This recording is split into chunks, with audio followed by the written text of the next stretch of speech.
Un inizio di anno pastorale in riva al mare, una serata bellissima di fine estate per iniziare appunto le attività delle parrocchie. Perché avete deciso di ripetere questa scelta?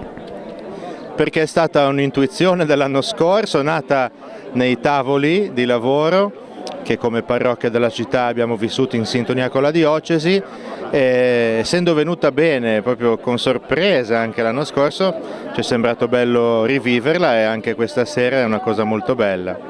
Un modo per fare comunità con l'inizio del catechismo, delle varie attività. Non è che con l'inizio dell'anno pastorale la vita delle parrocchie si stravolga, ma qual è il tema che avete scelto per quest'anno? Sì, quest'anno abbiamo pensato di appassionarci, come l'anno scorso era verso il bene comune, perché c'erano appunto anche qui tavoli di lavoro che ci hanno messi in moto su questo tema del bene comune.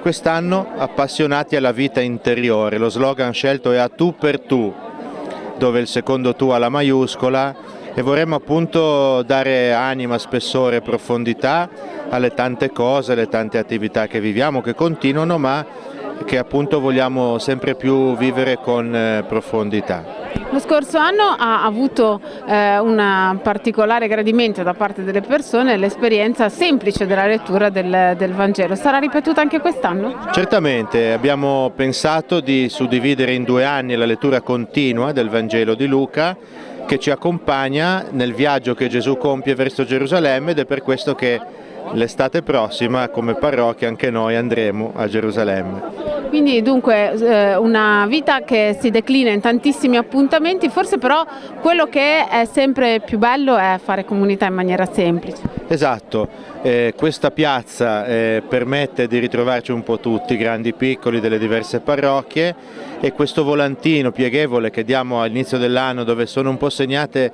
così le occasioni, no? Di ritrovarci, di servire, di pregare, di crescere insieme, sono come il panorama sulla vita, come di una grande famiglia, dove poi ciascuno magari ha i suoi compiti, le sue responsabilità, ma dove in fondo si condivide tutti lo stesso cammino.